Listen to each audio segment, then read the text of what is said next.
Almighty God, we ask you to pour forth your Holy Spirit into our hearts and give us the Spirit's gift of greater fortitude. In the name of the Father, Son, and Holy Spirit. Amen. So, just a couple problems. One is, because other mic isn't working, I have to use this mic, which means I have to stand still. That's not really one of my gifts, is being ADD. I like to roam around. Anyhow, that's one. Two is, we have coffee but no cream. And also, this sounds kind of strange, just with COVID, you can't have like potlucks or shared stuff, so you can't really bring stuff because that breaks the COVID rules. Other than that, just a quick review. The first class was on grit, but just this incredible research on grit. Gogorra means grit or fortitude, resilience. It's all kind of the same thing.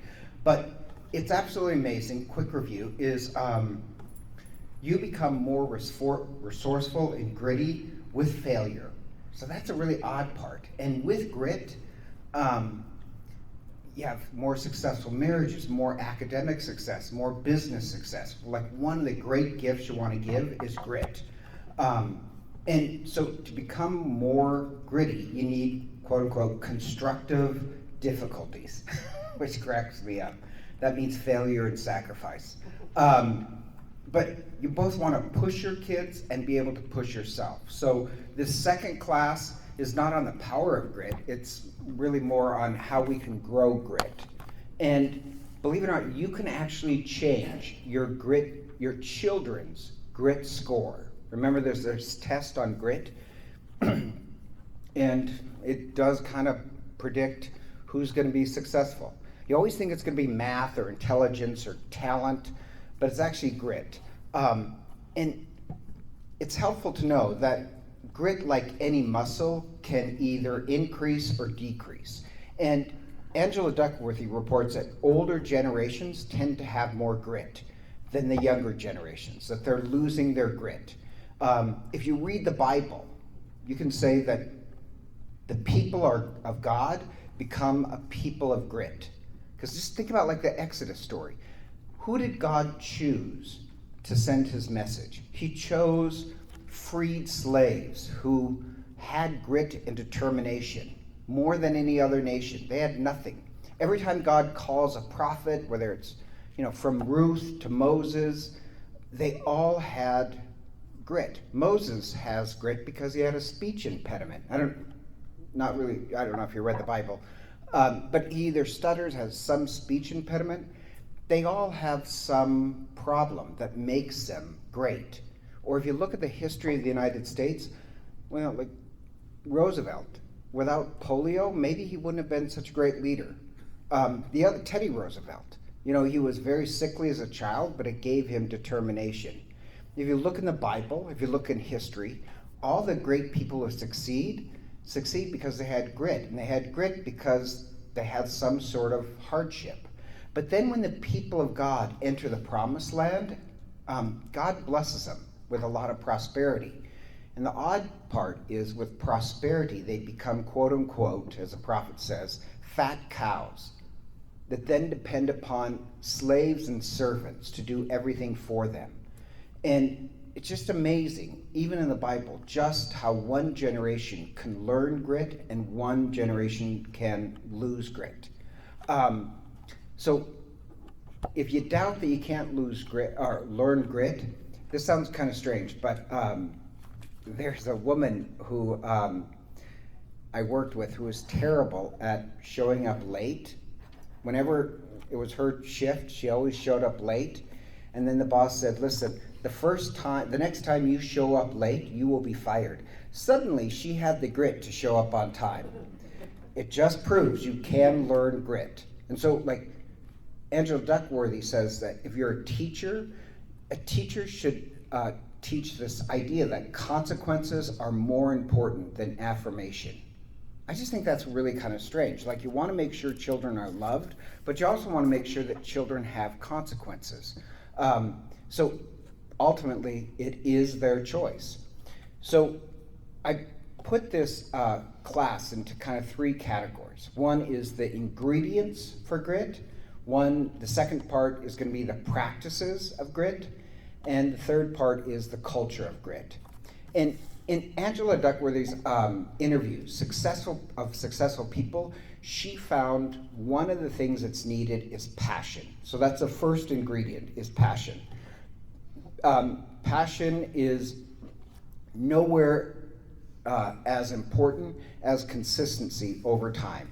So she took the example of famous chefs who were successful, and they loved to watch cooking shows when they're younger. They loved studying cooking in school. They worked in restaurants. They studied with reputable teachers. And it wasn't their intensity of their passion, it was actually the consistency over time. So anybody can have passion for, 10 minutes, but you want to develop a long-term passion. Or her second example was investors who were excited as they were walking to work, the fourth or fifth decade, as they were in the first day. So, I know this sounds kind of strange. I think about that, I love priesthood. I'm actually excited to go to work. That's passion. Or mathematicians who are successful, they would stick with a singular problem over years and wouldn't give up. That's passion.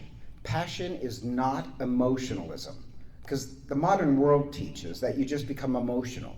That's not passion. Passion is more like this stubborn loyalty. It's long-term.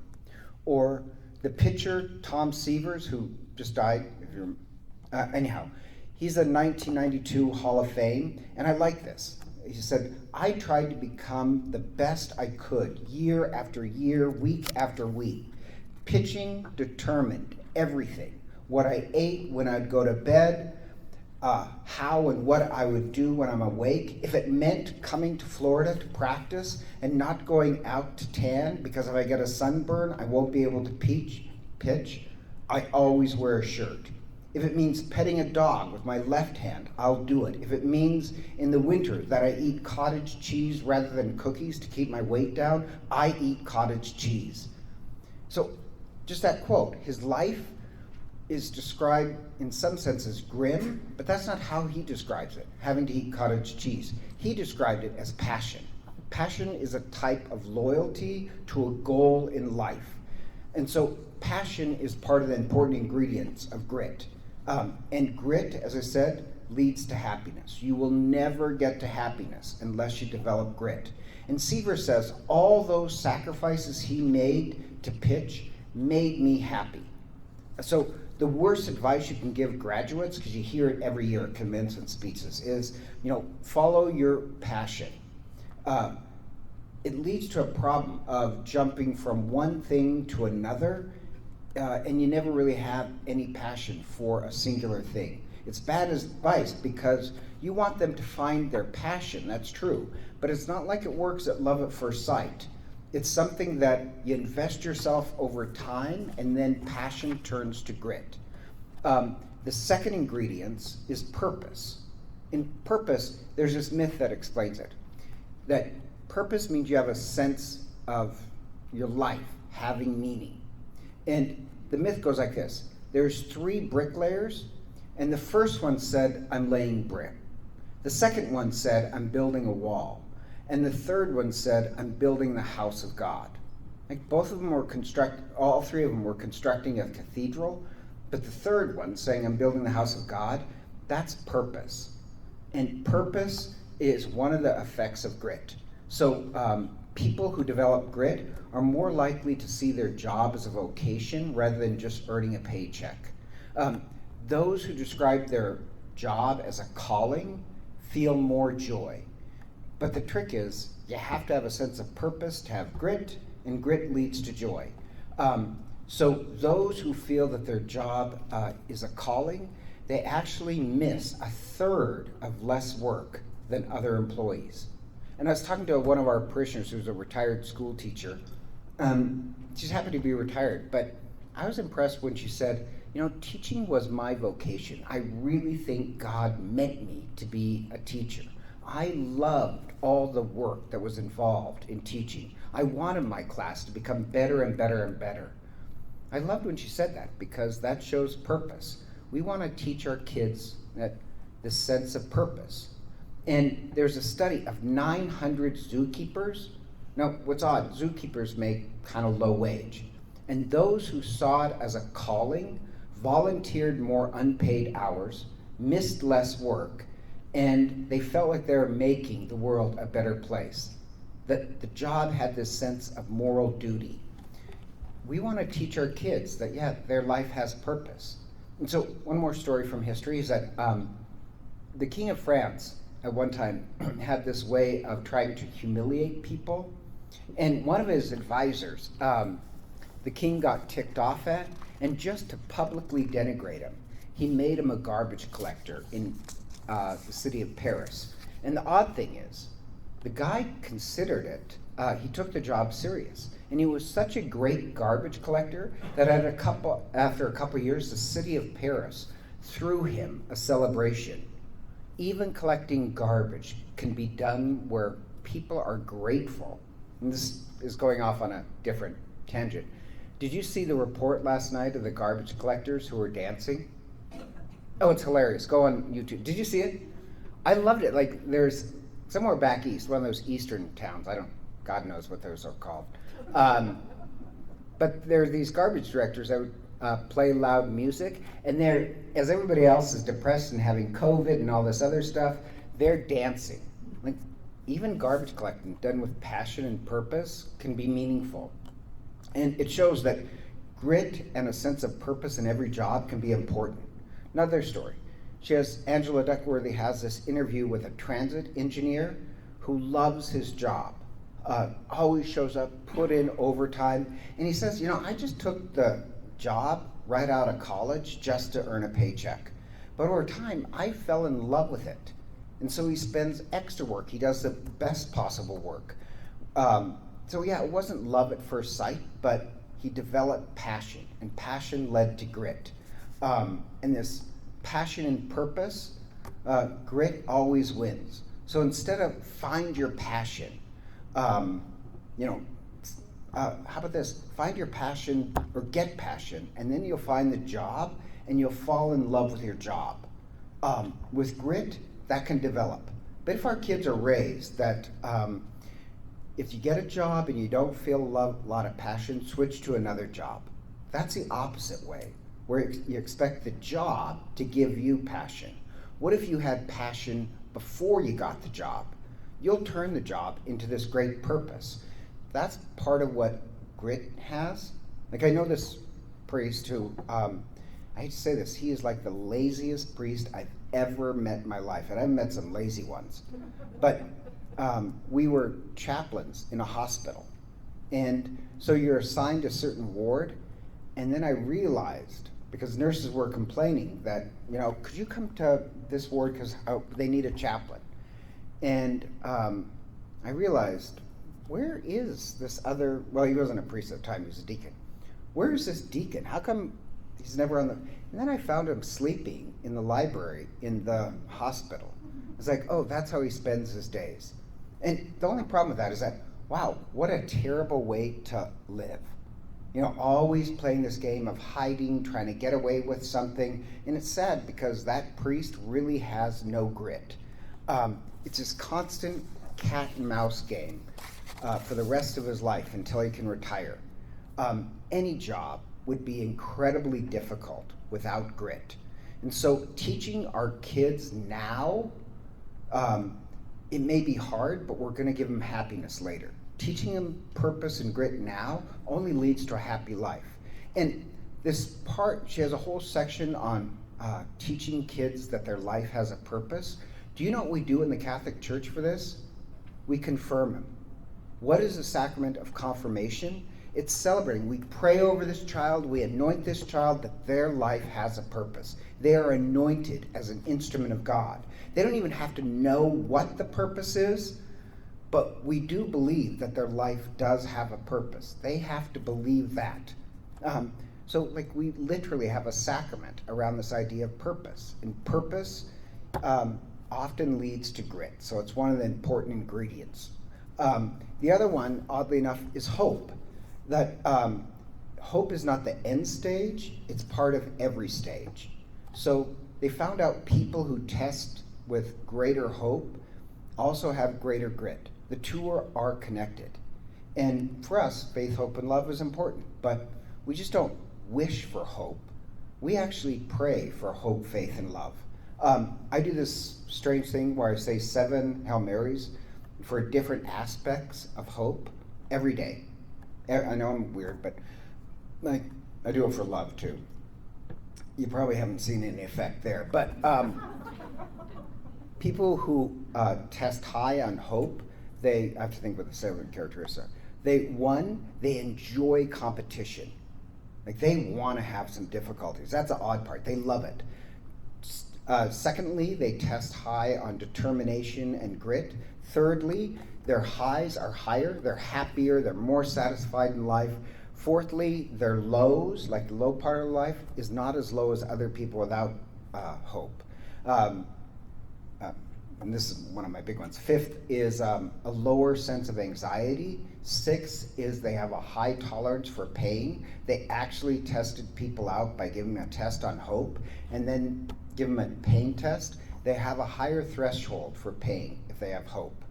And lastly, people with hope have, once again, more happiness. And so you know the old adage, what doesn't kill you makes you stronger, is wrong. It's actually what is painful. If you find a way out, it makes you stronger and more hopeful. So yeah, we want our children to pray for hope. It's a gift from God that leads to grit. Here's the other thing that's shocking, and this I find kind of shocking and sad. The last ingredient is love. That Harvard, the T.H. Chan School of Public Health, they did this incredible study on resiliency, grit, and they noted that, I'm going to read this, in nearly every review and study over the last 50 years, it's the quality of close personal relationships, especially with parents or primary caregivers, that resulted in a sense of resiliency. So in a word, love. Early attachment to parents play a crucial role in lifelong resiliency. Quote, how loved you felt as a child is a great predictor of how to manage all kinds of difficulties throughout life. I just think that's amazing, where love, if you surround your kid with a lot of love, I just like how somehow it transmutes into more grit later on in life. Why I finally said it, I found it kind of shocking or disappointing. What about those kids who didn't have a parent that really loved them?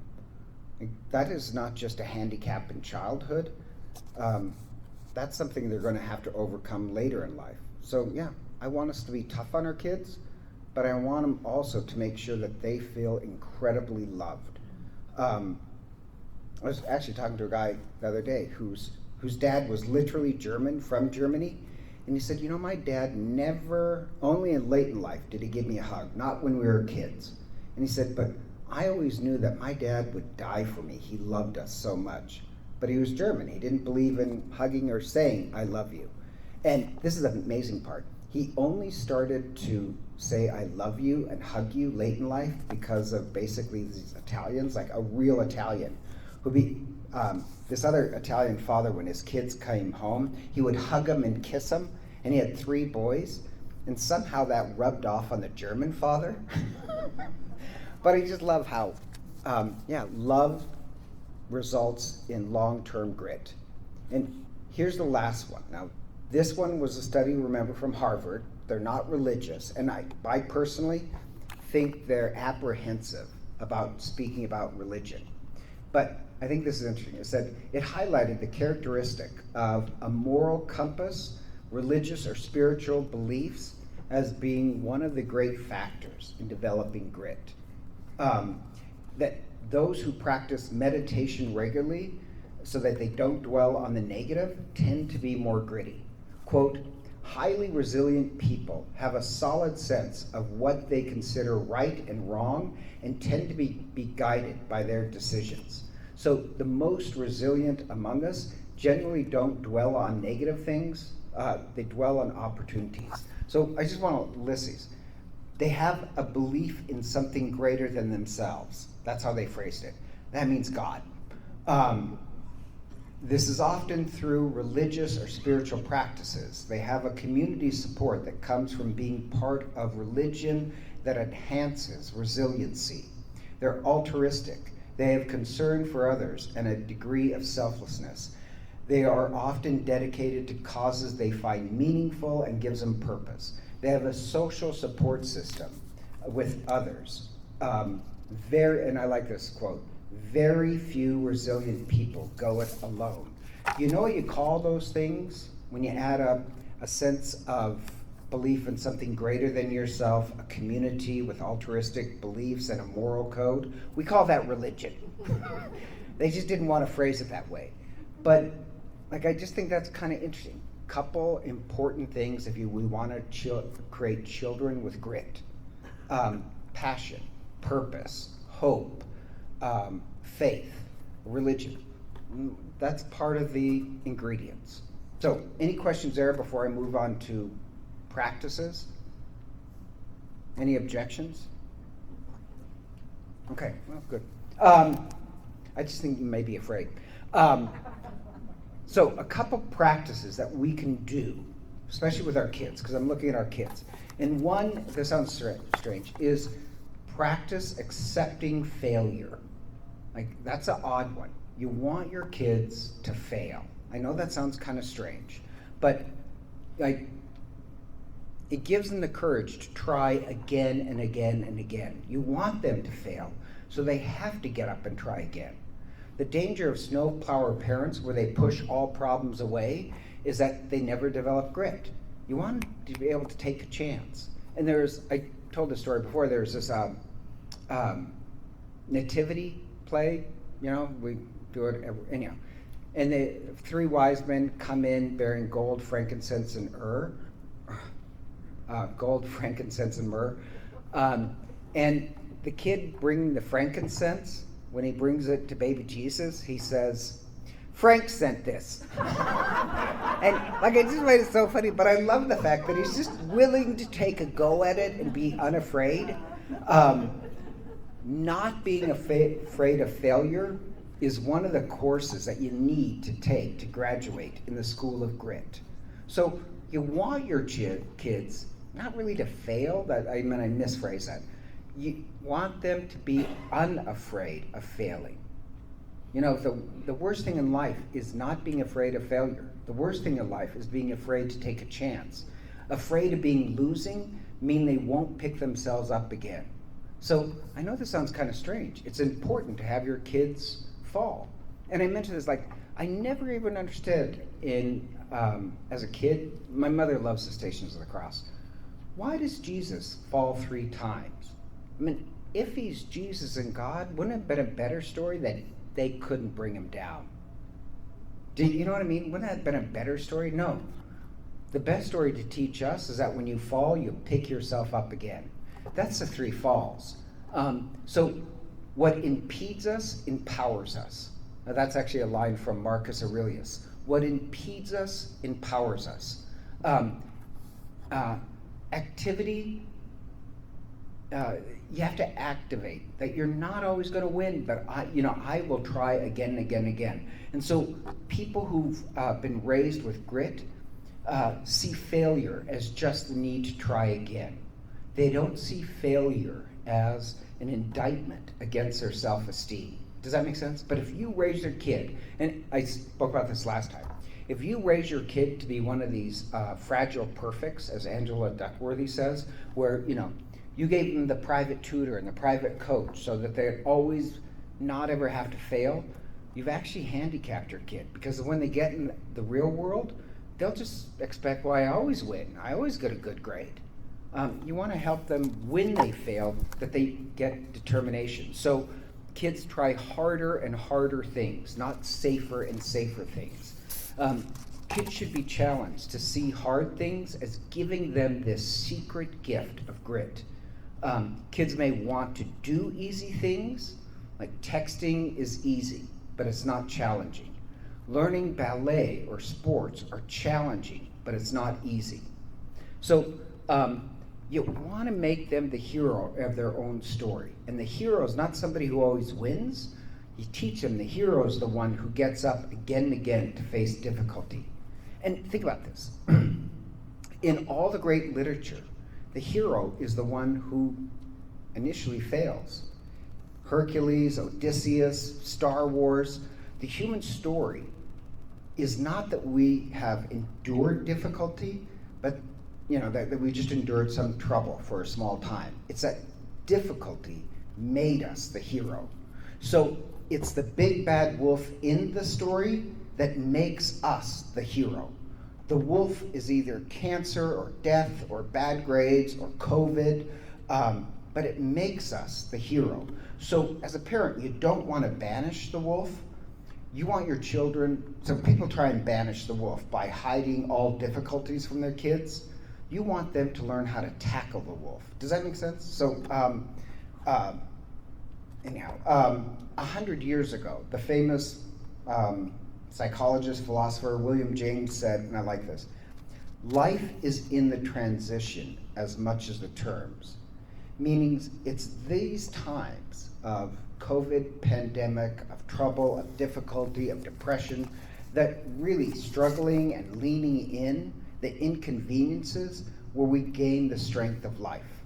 COVID might be difficult, but you tell them a better story. Yeah, it's difficult going to school wearing masks and all this stuff, but you're going to do this where it gives you this secret gift of grit.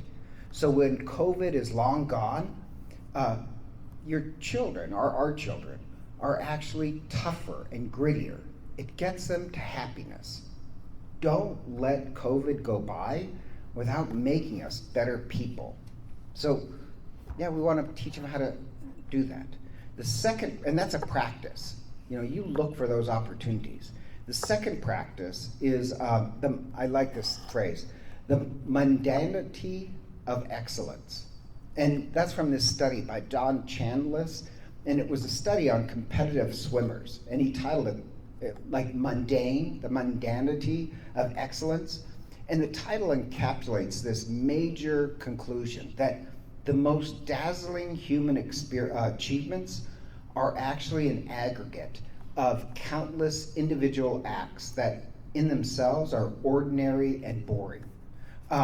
So the road to excellence is actually boring and mundane. You develop grit by sticking with what's boring. The problem is, if it's not always exciting and fun, the kids will give up. And so Don Chandlis, who studied swimmers, found that the best swimmers are the ones that tend to train the hardest and the longest, and the key is keeping a boring routine. So those who are ready to repeat a boring routine of training schedule, they actually become better. So I'm just going to read this quote because I like it. If you had a time-lapse photo of the hours and the days and the weeks that produced excellence, you would see what he saw. A high level of performance is in fact an accretion of mundane experiences. The main thing is that greatness is doable. Greatness is many tiny, small acts repeated over and over and over. So I'm going to read this one too because I like it. I like a lot of quotes. Superlative performance is really a confluence of dozens of small skills or activities, each one learned or stumbled upon, which have been carefully drilled into a habit and then fitted together in a synthesized whole. There's nothing extraordinary or superhuman about one of those actions. Only the fact that they're done consistently and correctly and all together produce excellence. So many of these things are unglamorous and they're really not worth being caught on film, but they lead to kind of this magic and excellence. So people want to say in the swim thing that, oh, you just jumped into this pool and you are naturally a fish. That's actually not true. To become a great swimmer, Yeah, you jump in the pool day after day after day after day. And so Rowdy Gaines is a swimmer, Olympic swimmer, very famous. He's actually a great guy. Record holder, anyhow. When they asked him if he loved swimming, and he said he loved swimming, and you could just hear it in his voice.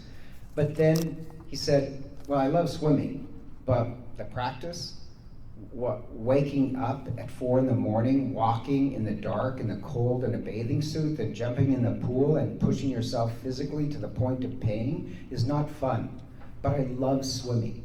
He did it day after. It's very boring.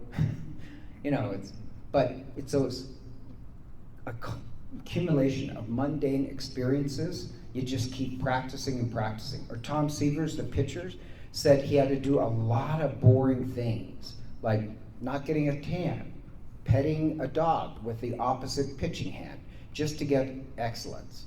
So, unfortunately, I think the movies teach our kids that, oh my God, I jumped in the pool and I was just a natural ballerina. I know I just mixed metaphors there, but I really didn't think any of you would catch it. But you know what, like, the movies make it sound so easy because it's just fun and it's always fun. No, Rowdy Gaines is right. It's a lot of pain and suffering, but you did it for love, but it's a lot of mundane experiences. And so like this idea of the 10,000 hours, it was popularized by this psychologist of Andrew Erickson. You know that 10,000 hours idea, right? Okay. For you to become good at anything, it takes 10,000 hours, which means it's boring, it's consistency that brings excellence. It's a really interesting study. It doesn't matter whether it was the Beatles or whatever. 10,000 hours and you become good at something. So mundane, 10,000 little things, getting up day after day, going to work becomes excellent. You don't want to teach our kids, no, excellence is really easy. You're just a natural. No, you can do anything with 10,000 hours. Grit is a habit of this dull repetition until it becomes part of our personality.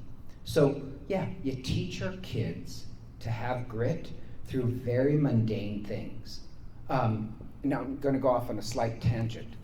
Do you remember, I spoke about him before, he's a great psychologist. He was Hungarian, I think. And it's after World War II. He goes from, no, Czechoslovakian. He's Czech, and he goes over to Italy. And it's after World War II. It's terrible depression, right? Horrible time period. And even as a kid, he noticed, why are these people happy and these people so sad? Because, everything's falling apart. Why are these people so happy? So later he becomes this great psychologist and he studies. What was the difference? And he comes upon this concept of flow. Have you guys ever heard of flow?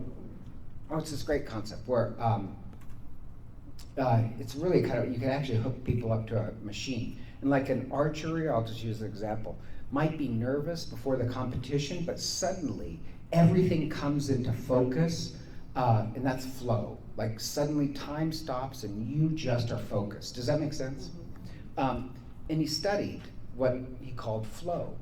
And what he noticed is that those people who turned out happy and had the ability to come to flow are ones that had kind of this consistency in their childhood of doing things. I'll give you an example. Let's say, like in your childhood, it's like, yeah, you can go to the mall after you get your work done. Or if you want to go to the mall, make sure you get this stuff done ahead of time. For a child, it looks like punishment. But really, you can't get to flow unless you have all these consistencies. If you tell your children, no, go to the mall, I'm simplifying his conclusions. If you go to the mall and then you can do your work later, you've really inhibited your child from having flow. You've inhibited your child from learning grit. And Angela Duckworthy made this connection between flow and grit. It's actually really kind of the same. It's a lifetime of building upon very mundane consistencies. The other activity is, I forgot a bunch of stuff. The other one is join a team. Join a winning team. And this is a really bizarre part. The easiest way to get grit is to belong to a team or community that believes in grit. So Dan Chambliss discovered that if you join like a winning swim team, you conform yourself to the expectations of that team. If that team expects, no, we don't complain about getting up at 4 a.m. in the morning, you don't complain about getting up at 4 in the morning. If the team doesn't complain about practice, you don't complain about practice. You're willing to give up every morning and conform yourself to become the best because everybody else is trying to become better. And so they call this moral contagion. So this is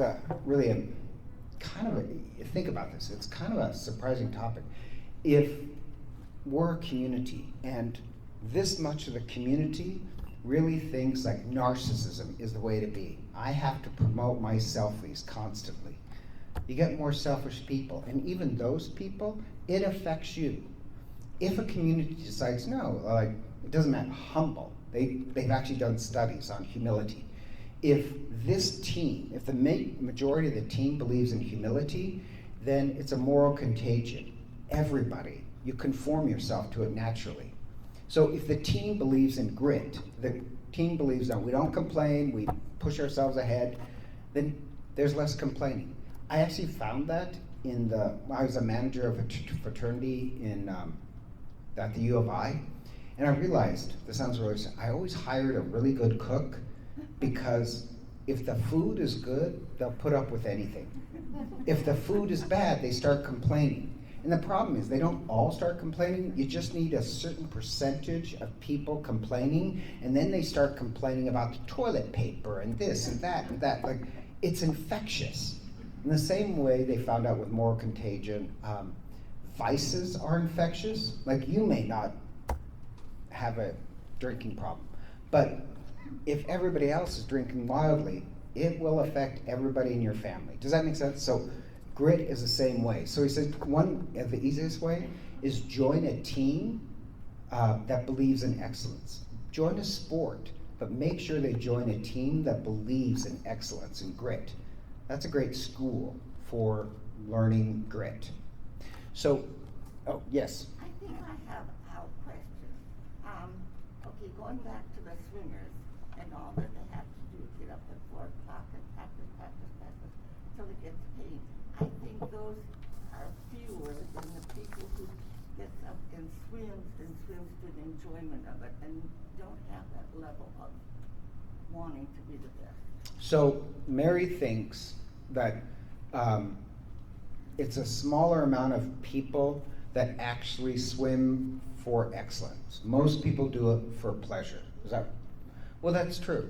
If I did it for pleasure, I did it for pleasure. But with your kids, if you have them join a sport, you want them to have a join a sport that they'll achieve excellence.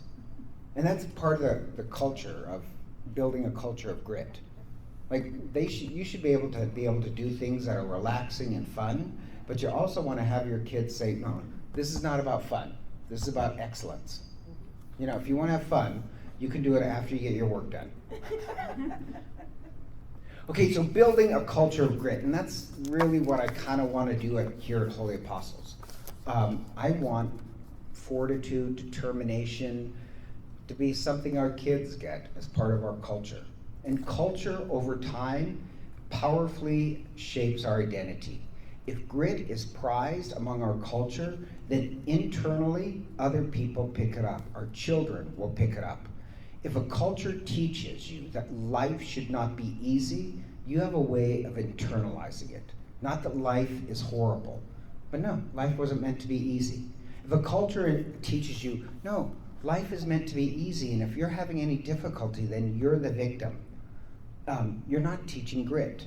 If a culture teaches you that life is sacrifice, you have a way of internalizing it. Now remember, Angela Duckworthy's father would always say to her, life is sacrifice.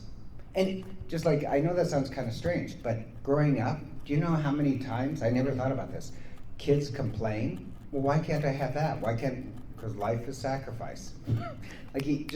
That was her father's motto, life is sacrifice, we don't complain. If a culture teaches you that life demands grit and sacrifice, then when you grow up, you don't feel cheated. It is what it is. So like, I know I make jokes about almost everybody, but I like to make jokes about the Bascos, because they're really, like, the Basque, at least when I was growing up, they were a tough people. I hate to say that, I'm not meaning to be mean. They were a tough people. There was one of my friends, Tim Quintana. This sounds really strange. He was the life of the party, always laughing, really great guy. But holy cow, when he got mad, he could take on 10 people at once. Like, I'm not kidding, he is not going down. And like, I always imagine, like, genetically, what do the Basque have that we don't have?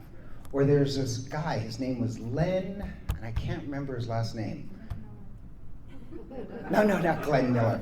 No, he was a pharmacist in Caldwell.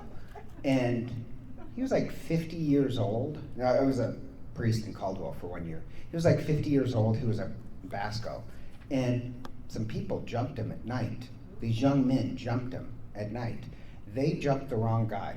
Because he was a great guy, but when he turned to fight, he is not going down. Does that, like, why is it these Basque people, they don't go down without, they can give it their all. They just have some power in them.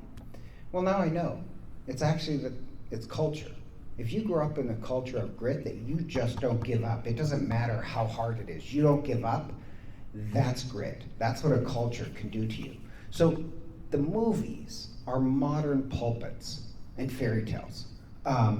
So the Bible actually teaches that God demands sacrifice, not for God's good, but for our good.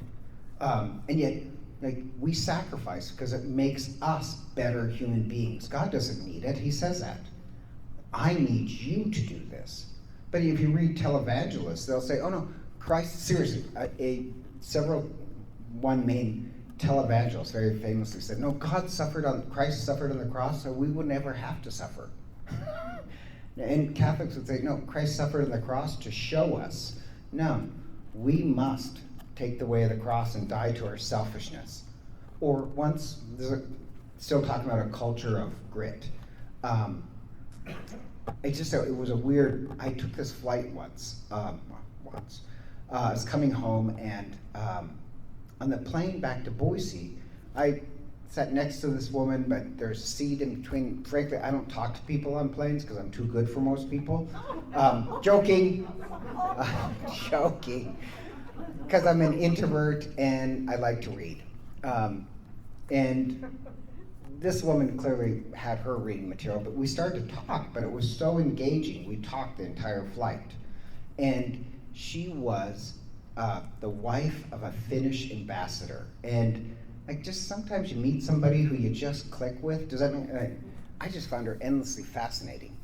So she's originally from Finland, and they're living in Italy, but she's an ambassador's wife, and she's flying to, Eagle, because her grandchildren live in Eagle.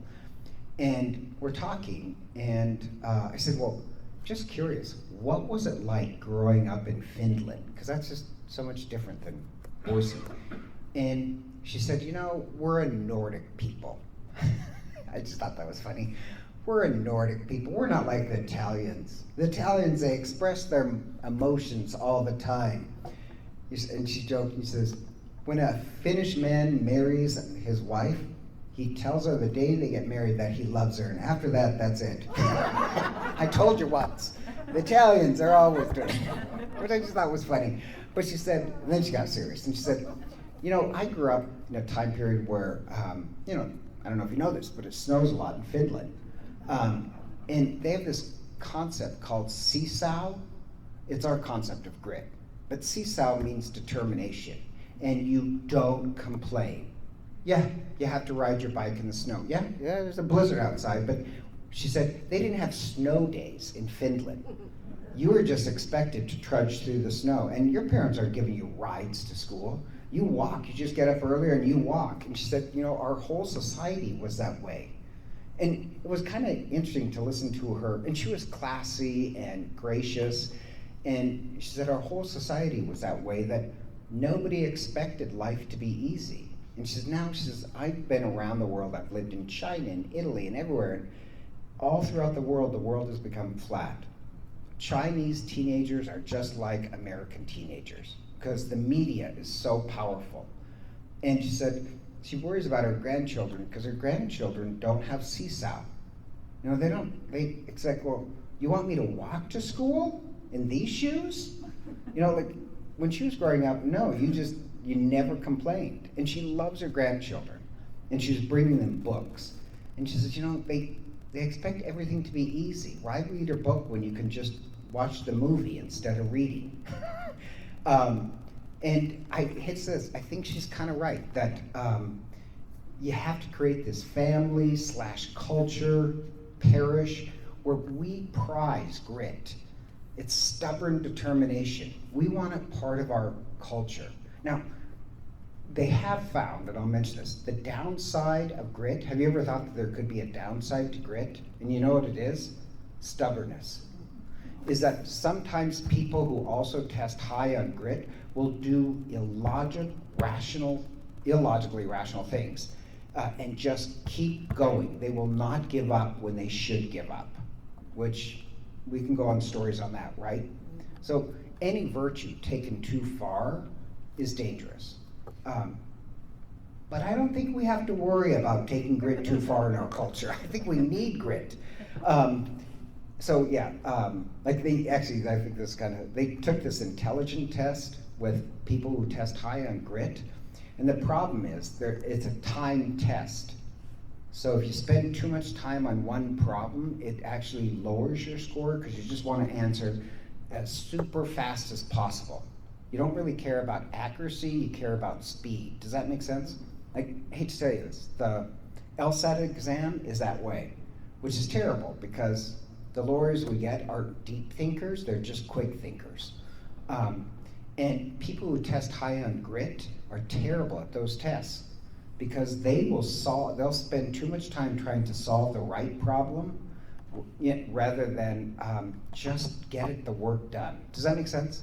So in some situations it can be bad, but skipping that, we can create a culture of grit, and one is sharing family stories. That sounds kind of strange, but the stories you tell as a family, it impacts your children. And so I mentioned this, when I was growing up, my dad's from Butte, Montana. I'm not, he is, but Butte was a hard place at one time, a very hard life. It was nothing more than a big mining town. And I know this sounds strange. I remember hearing as a kid that my dad, my uncle, the family, these men would come up from the mines and they would walk home in the snow in the winter and they'd be wet. They didn't have showers at that time in the mines. And you would walk home and the shirts would freeze on your backs. Isn't that amazing? That these incredibly hard lives. And as my Nana said, it was a good life. They had their faith, they had their friends, they had their family, they had a great life, but life was hard. Just the shirts freezing on your backs. They didn't expect life to be easy. Or my grandfather was a rancher, but he only had a third grade education, and he actually died as a millionaire, but he worked his entire life. He broke his back riding horses, but the strange part is, I know this sounds kind of strange. Even him and my grandmother, they basically lived for most of their life in the same house. Even when he was wealthy, they never bought a huge house. Life was good for them, but they expected life to be hard. And my great-grandparents, this story always still shocked me.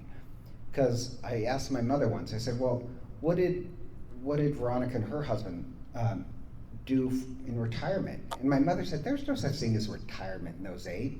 You know what they did? They had a huge garden. And they worked hard all summer harvesting their garden and canning it. And that would pull them through the winter. They never expected the government or anything else to pull them through. And I said, well, what would they do for meat? And they said, well, you had your chicken coop attached to the house, and the warmth of the house would keep the chickens alive. Like, I know that sounds kind of strange, but those stories were stories of grit. Or I mentioned this, Lisa Lawrence's. This sounds strange. I actually want to, might not get done, find some way of putting some of these stories on Facebook just for like 5 minutes so that we learn each other's stories. But like Lisa Lawrence's story is really interesting. Her father gained 3 Purple Hearts. And like one of the stories, he was dropped behind enemy lines, but he was shot 13 times in the back. And so when he lands, he realizes he's going to bleed to death. So he rolls over on his back and just to stop the bleeding. And then he made his way to the front line. Isn't that incredible? But 3 Purple Hearts. And it sounds kind of strange, but like Lisa inherits that story of a guy who won't give up. And you think after the first Purple Heart, he would have just held back, but he doesn't. Lisa and her children inherit that story. That the story means, well, I guess I'm not meant to. I guess if the shirt freezes on my back, there's no complaining. And as I said, kids will always fail to listen to their elders, but they won't fail to notice their example.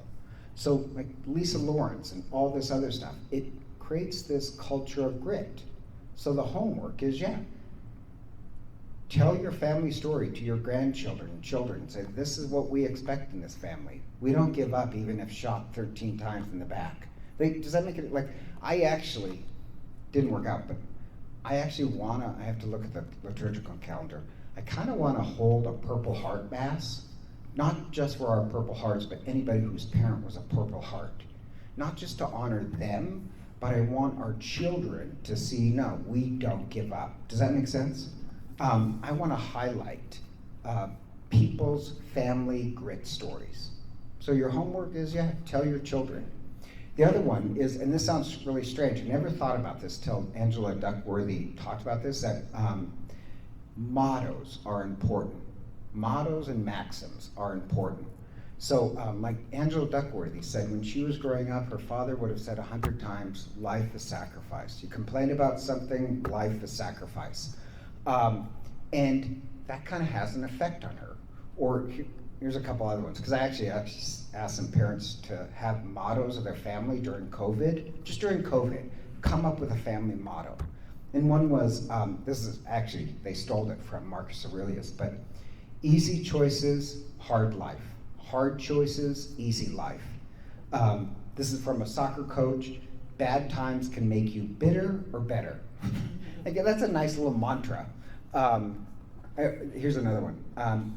Never make excuses. Your friends won't need them and your foes won't believe them. Right. Things usually turn out best for people who make the best out of things that turn out. Here's another one. We don't whine. And you can say, well, do mottos really work? Isn't that kind of silly? No, believe it or not, they have found mottos really work, these mantras.